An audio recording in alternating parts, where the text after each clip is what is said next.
St. Matthew Regional Medical Center never truly slept. Even at 2 a.m., the emergency department pulsed with a weary rhythm. Monitors chimed, stretchers rolled across polished floors, and exhausted nurses moved with quiet purpose through fluorescent-lit hallways. Claire glanced at the wall clock. 2:14 a.m. She had been on duty for almost 16 hours. Her feet ached, her shoulders burned beneath her blue trauma scrubs.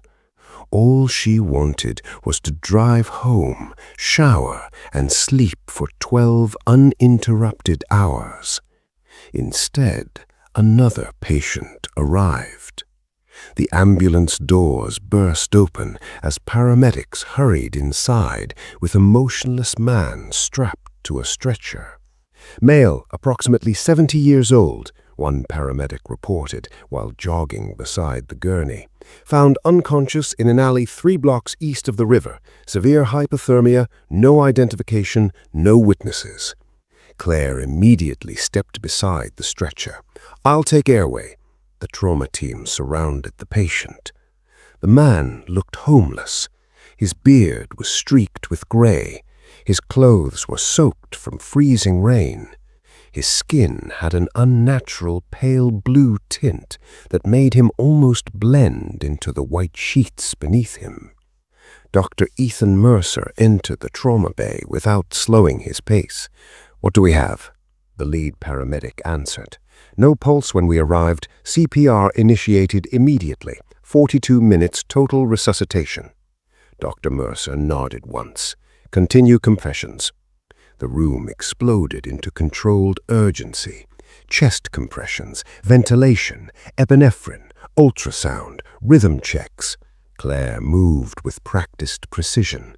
She adjusted the airway, checked the pupils, monitored every tiny change. Or rather, the lack of change. 20 minutes later, Dr. Mercer looked around the room. Silence settled over the team. He removed his gloves. "Time of death," he glanced toward the monitor, 1842. The flatline continued uninterrupted, one long, unbroken tone. Everyone slowly stepped back. Another difficult case, another life they couldn't save. People began cleaning equipment. Someone switched off the cardiac monitor. The room grew strangely quiet. Claire remained beside the stretcher. She gently pulled the blanket higher over the man's shoulders. As she reached across him, her fingertips brushed his wrist. She paused. Something felt wrong. Not movement, not a pulse, just warmth. Very faint, but warmer than she expected. She frowned. "Doctor?" Dr. Mercer looked up while signing paperwork. "Yes." "His skin." She hesitated. "It doesn't feel as cold as I expected." The doctor barely looked over. "Residual body heat." Claire nodded slowly. "Maybe." Still, she checked again. The man's forearm was cool. His fingertips were icy, but near his neck there was the slightest trace of warmth, almost impossible to notice. She leaned closer. His jaw felt unusually tense, not stiff, just not completely relaxed. "Doctor?" Mercer sighed. "Claire, you've been here since yesterday afternoon. I know. You're exhausted." She didn't argue. "I just think maybe—" He placed the clipboard down. "For 42 minutes we performed advanced life support. No cardiac activity, no spontaneous respirations, no neurological response." He smiled sympathetically. "You care. That's one of the reasons you're one of my best nurses. But this case is over." Claire looked back at the patient. Something deep inside her told her it wasn't. She couldn't explain why. Nothing she could write in a chart, nothing she could defend in a meeting. Only instinct, the kind experienced nurses developed after thousands of nights inside emergency rooms. She whispered almost to herself, "I'd like one more temperature check." Dr. Mercer gently shook his head. "The medical examiner will handle it." His tone wasn't cruel, only tired. "We've done everything we can do." Claire looked at the motionless man one last time, then quietly answered, "Yes, doctor." Nearly 30 minutes later, the emergency department had settled back into its usual rhythm. Claire finished the last of her documentation. She unclipped her trauma pager, stuffed it into her locker. Then the charge nurse appeared. "Claire," she looked up, "one more favor." Claire laughed softly. "I had a feeling. The morgue's short-staffed. The overnight orderly called in sick." Claire smiled. "So I'm today's honorary transport team." "I'm afraid so." She grabbed the patient's file. "No problem." Within minutes, she pushed the stretcher through the silent basement corridor. The hospital felt completely different after midnight. Bright emergency rooms gave way to long, empty hallways. The air seemed colder. Every wheel of the stretcher echoed against concrete walls. She reached the morgue, typed in the security code. The heavy steel door unlocked with a dull click.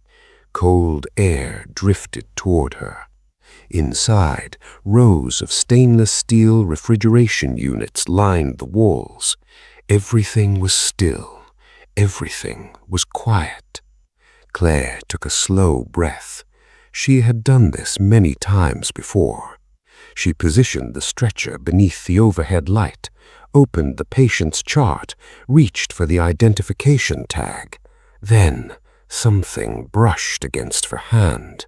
She froze. She looked down. The white body bag had moved, just slightly, barely enough to wrinkle the fabric. Claire stared. Her heartbeat quickened. "No," she whispered, "I'm imagining it. 16 hours without sleep, that's all this was." She exhaled slowly, steadied herself, reached for the zipper, pulled it 6 inches, then 12, then halfway. As she reached toward the man's wrist, a rough, broken breath escaped his lips. Claire's entire body locked in place. His fingers twitched. Then his cracked lips moved, barely audible. One word escaped into the freezing silence. "Donovan." Claire's blood ran cold. Her eyes shot to her own name badge, then back to the man. His eyelids fluttered. Slowly, impossibly, they opened. Claire couldn't breathe. For one terrifying second, every horror story she'd ever heard about working the night shift flashed through her mind. The man's eyes were open. Not wide, not fully awake, just barely. Clouded, searching. His lips trembled. A shallow, ragged breath escaped his chest. "Donovan." The whisper was so faint she almost doubted she'd heard it. Her training took over before fear could. Claire dropped the toe tag onto the stainless steel tray and reached for the man's neck. 2 fingers pressed gently against his carotid artery. Nothing. She adjusted her fingers slightly, waited. Then, a tiny thump, so weak she almost missed it. Another. Irregular, slow, but unmistakably real. Oh my God. She grabbed the emergency phone mounted on the wall. "Morgue, I need a code blue in the morgue, now." The operator hesitated. "Did you say the morgue?" "Yes. Patient has a pulse. Send everyone." She slammed the phone back into the cradle. The man tried to speak again. His lips moved. No sound came out. Claire quickly tilted his head slightly backward to open his airway. "Don't try to talk. You've been through something terrible." His eyelids fluttered again. He looked at her name badge, then at her face. His breathing became shallow. Claire removed her fleece jacket and tucked it around his shoulders. His skin was freezing. This wasn't ordinary cardiac arrest. This was severe hypothermia. Her heart raced. "You're not dead until you're warm and dead." The phrase from emergency nursing school echoed through her mind. Had everyone, including herself, been fooled? The morgue doors burst open. Charge nurse Rebecca Collins rushed inside first. Behind her came two orderlies pushing emergency equipment. What happened? Claire never looked away from the patient. "He's alive." Rebecca stopped. "What? He has a pulse." One orderly laughed nervously. "Claire, this isn't funny." She grabbed his wrist. "Feel it." The orderly reluctantly reached forward. His eyes widened. I think she's right." Rebecca immediately checked for herself. 3 long seconds passed. Then she looked toward the hallway. "Get the crash cart." One orderly sprinted away. The other stood frozen. "But he was pronounced dead." Rebecca snapped. "Not anymore." Seconds later, Dr. Ethan Mercer stormed into the morgue. His face was flushed with irritation. "What is going on?" Rebecca answered immediately. "Claire found a pulse." Mercer looked at Claire. "No, I pronounced him myself." Claire didn't argue. She simply stepped aside. "Check him." The doctor kneeled beside the stretcher. He reached toward the man's neck. Nothing. He adjusted his fingers, waited. Then his expression changed. He checked again. There it was, weak, thread-like, almost disappearing between beats. But there, his face lost all color. "Impossible!" Claire quietly answered, "No, just rare." Mercer immediately shifted into physician mode. "Move him, now!" The orderly shoved the crash cart beside the gurney. Mercer began issuing rapid orders. Cardiac monitor, core temperature, forced air warming blanket, warmed IV fluids, notify ICU, call respiratory. The silent morgue transformed into an emergency room. Machines rolled across the tile floor. Monitors beeped. Nurses hurried in. The room filled with controlled urgency. As Rebecca attached cardiac leads, a faint rhythm appeared, slow, barely 30 beats per minute, but it was there. Mercer stared at the screen. "I don't believe this." Claire looked at the monitor. "I do." He glanced toward her. "You suspected." "I wasn't sure, but something didn't feel right." Mercer swallowed. For the first time that night, he realized he had dismissed the one person who had trusted her instincts. The warming blanket covered the man's body. Steam-like heat slowly filled the plastic chamber. Claire gently held the oxygen mask over his face. His breathing became slightly stronger. His eyelids fluttered again. This time they focused. He looked directly at Claire. Recognition crossed his face. Not confusion, recognition. His lips moved again. "Sarah." Claire frowned. "My mother's name?" Nobody else heard him, only Claire. She leaned closer. "What did you say?" His eyes searched hers, then slowly closed again. Pressure's dropping. Rebecca looked at the monitor. 70 over 40. Mercer nodded. "Increase warmed fluids." The orderlies carefully removed the man's soaked jacket. As they lifted it, something heavy fell onto the floor. A worn leather wallet. One orderly picked it up.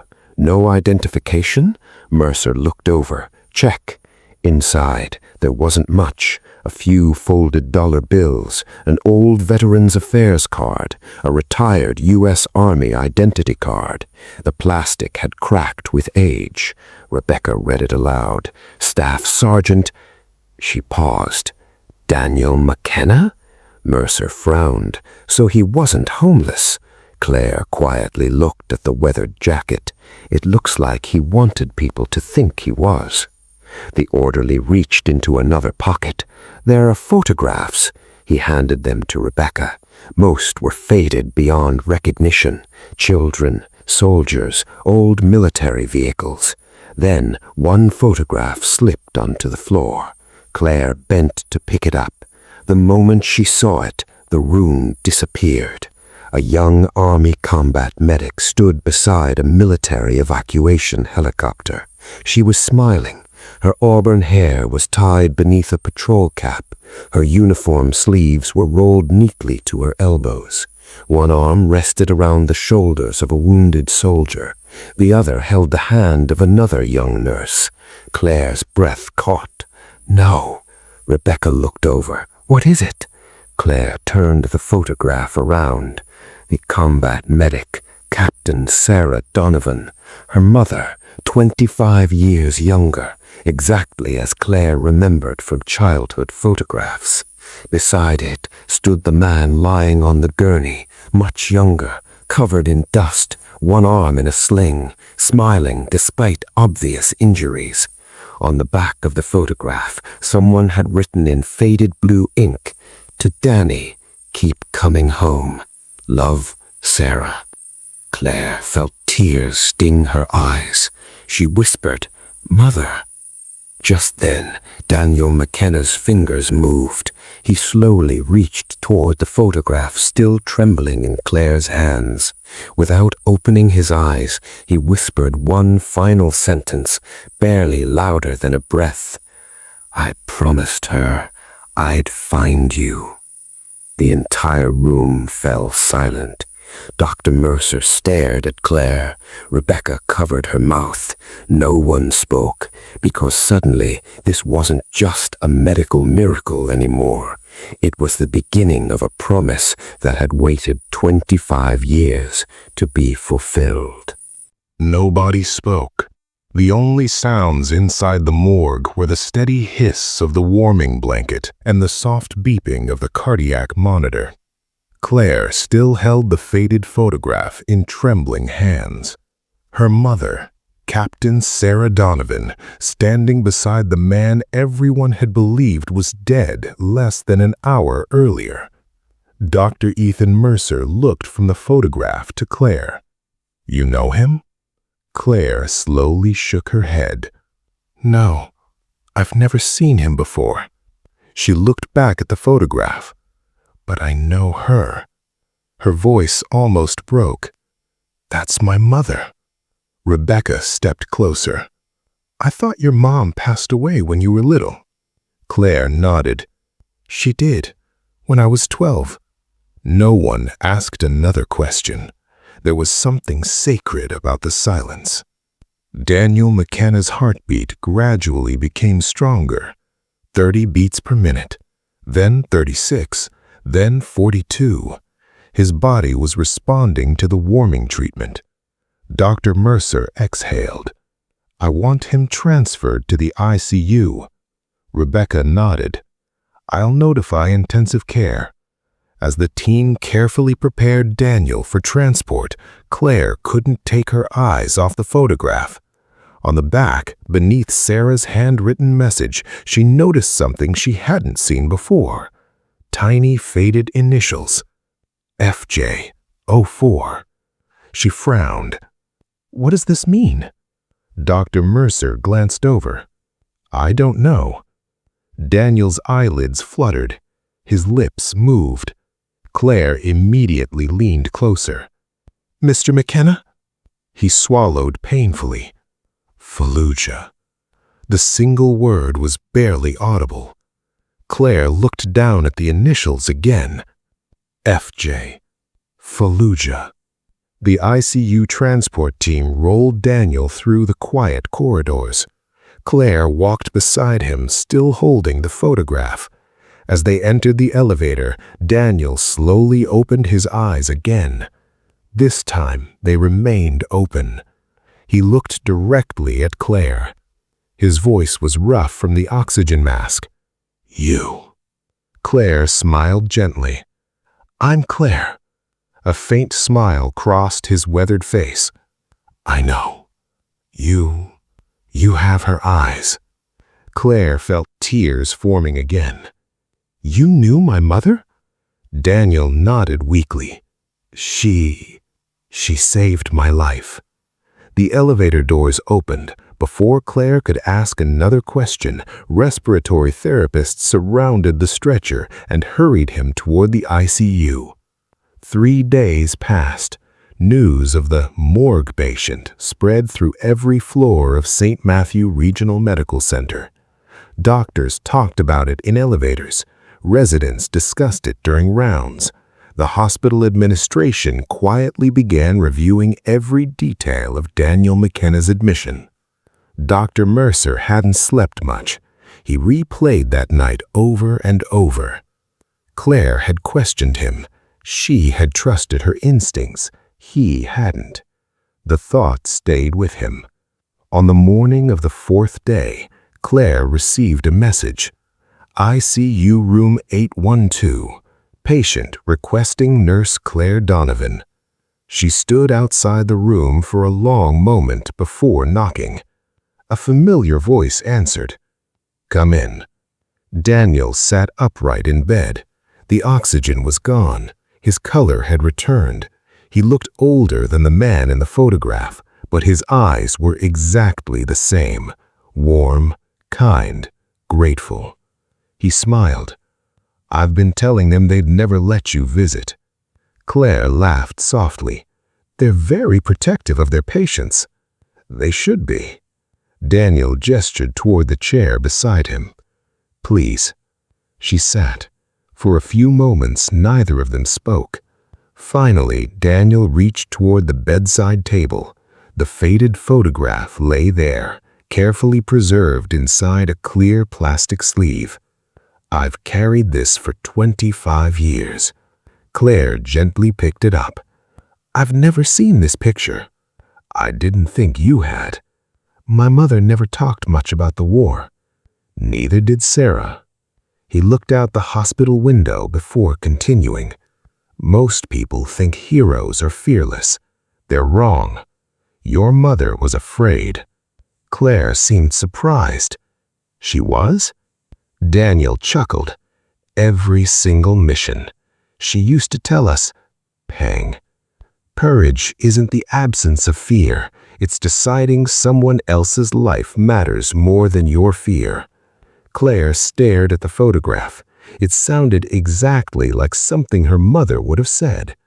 Daniel continued. "The day this photograph was taken, our convoy was ambushed outside Fallujah.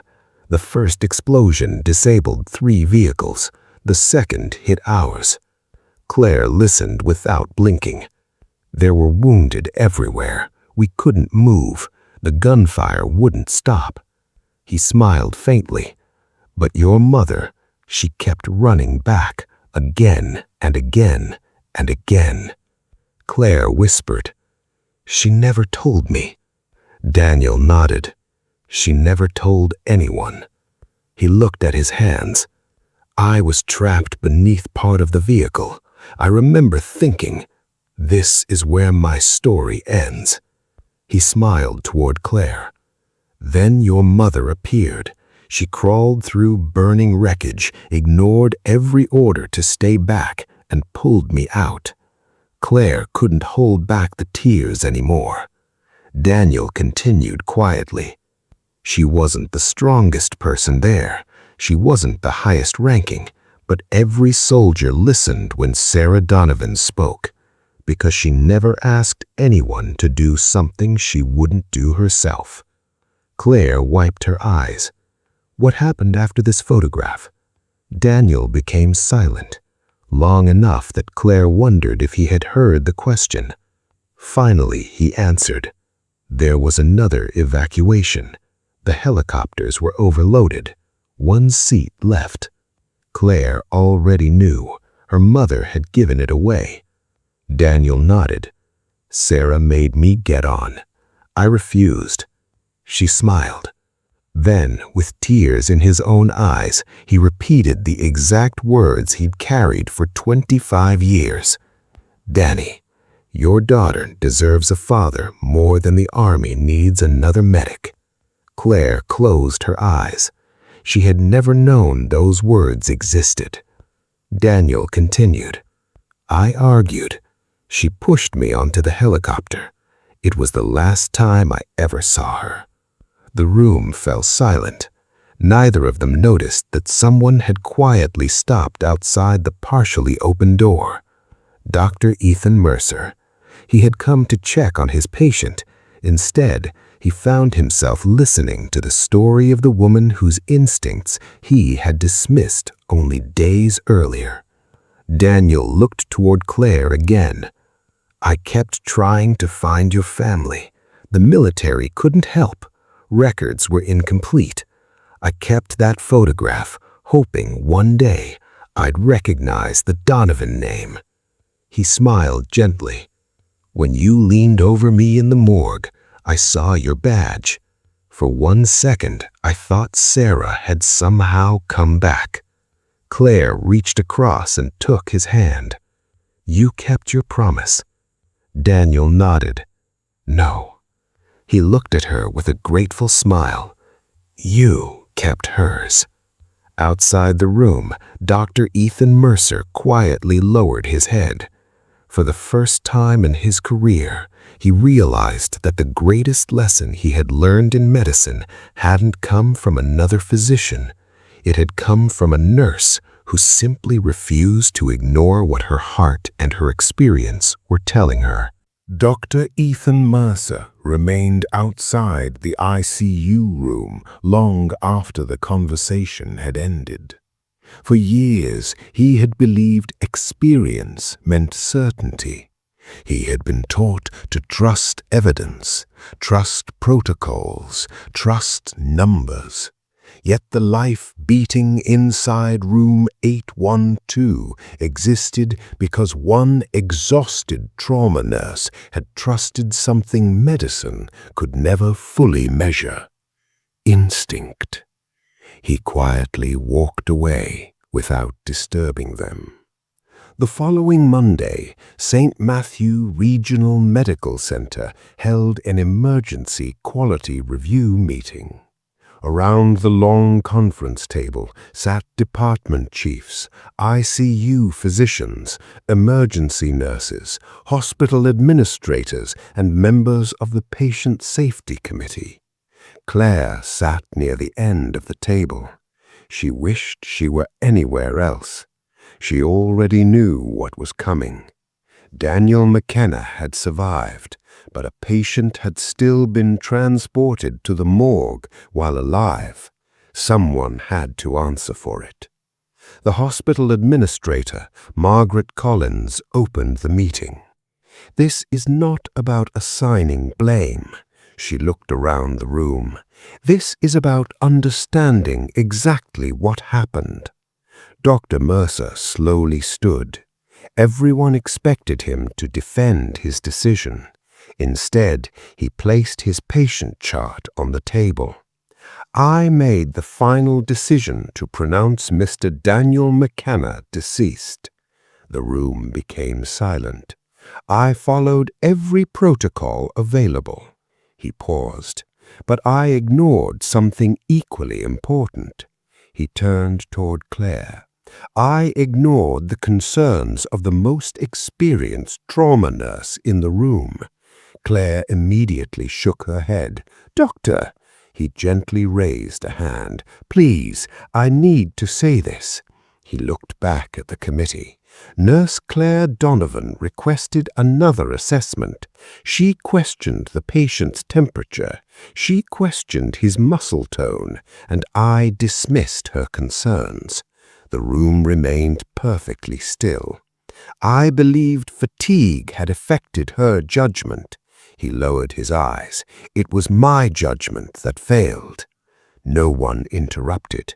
For a physician to publicly admit a mistake was extraordinarily rare. For him to do it in front of the entire leadership team was almost unheard of. The hospital administrator spoke quietly. "Dr. Mercer, thank you." She turned toward Claire. "Nurse Donovan." Claire looked up. "Yes, ma'am?" "Why didn't you continue arguing?" Claire thought for a moment before answering. "Because emergency medicine depends on teamwork. If every disagreement became an argument, patients would suffer." She smiled softly. "I simply hoped I was wrong." The administrator nodded slowly. "And when you weren't?" Claire looked down at her hands. "I was just grateful I had one more chance." The meeting ended with several changes to hospital policy. Every future hypothermia case would require an extended reassessment before transfer. A nurse's clinical concern would be formally documented in the patient's chart, and all emergency staff would undergo additional training on severe hypothermia and rare presentations of cardiac arrest. But the final item surprised everyone. The administrator looked toward Claire. "The board has unanimously approved a new annual award." Claire frowned. "Award?" "The Sarah Donovan Clinical Excellence Award." Claire's eyes widened. "My mother's name?" The administrator smiled. "It will be presented each year to a nurse whose compassion, vigilance, and courage save a patient's life." Claire didn't know what to say. She simply whispered, "She would have hated all this attention." The room laughed gently. Dr. Mercer smiled. "I have a feeling that's exactly why she deserves it." Later that afternoon, Claire stopped outside Daniel McKenna's room before he was discharged. He was dressed in clean civilian clothes. His army cap rested on the bedside table. He looked healthier than he had in years. Daniel smiled. "I hear they're finally letting me escape." Claire laughed. "I think you've spent enough time here." "I agree." He slowly stood. His movements were careful but steady. "I have something for you." From his duffel bag he removed a small wooden box. It was scratched with age. The brass clasp had lost most of its shine. Claire accepted it carefully. "What is it?" "I promised your mother that if I ever found her family, I'd deliver it myself." Claire opened the lid. Inside was a silver military dog tag. It wasn't Sarah's. Tucked beneath it was a folded letter protected inside a plastic sleeve. The handwriting was instantly familiar. Her mother's. Claire's hands trembled. "I've never seen this." Daniel nodded. "She wrote it the night before our convoy left." Claire carefully unfolded the paper. The ink had faded slightly. At the very top it read, "For Claire, if this ever finds its way home." Tears immediately blurred her vision. She began reading silently. "My sweet Claire, if you're reading this, then life took a path neither of us hoped for. I don't want you to remember me because I wore a uniform. Remember me because I tried to be kind. There will be days when doing the right thing feels lonely. Do it anyway. There will be moments when your heart tells you something your eyes cannot yet prove. Listen to it. Compassion is not weakness. Sometimes it is the only reason another person gets a second chance." Claire couldn't read any further. She pressed the letter gently against her chest. Daniel smiled through his own tears. "She would be proud of you." Claire looked up. "I hope so." He shook his head. "You don't have to hope. I knew Sarah Donovan, and after what happened in that morgue, I know her daughter." A week later, life at St. Matthew Regional Medical Center had returned to normal. Ambulances continued arriving. Trauma alerts echoed through the emergency department. Doctors hurried through crowded hallways. Claire clipped on her name badge before beginning another shift. A young nursing student nervously approached her. "Excuse me, are you Nurse Donovan?" Claire smiled. "I am." The student looked embarrassed. "I heard what happened. I was wondering—" She hesitated. "How did you know he was alive?" Claire looked toward the busy trauma bay. For several seconds, she said nothing. Then she answered, "I didn't." The student looked confused. "But everyone says you saved him." Claire gently adjusted the student's crooked ID badge. "I noticed something that didn't make sense, and I couldn't ignore it." The student asked softly, "So your instincts were right?" Claire smiled. "My instincts told me to look one more time." She picked up a pair of gloves.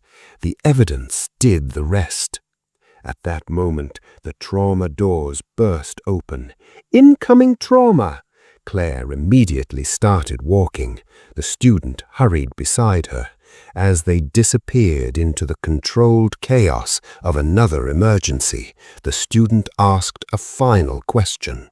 "What if people don't believe me someday?" Claire pushed open the trauma room doors and smiled. "Then be the kind of nurse who gives them a reason to." The doors closed behind them. Another life waited. Another family hoped. Another ordinary shift for a woman who never considered herself extraordinary. Because the greatest heroes rarely think of themselves as heroes. They simply keep showing up. One patient, one heartbeat, one second chance at a time.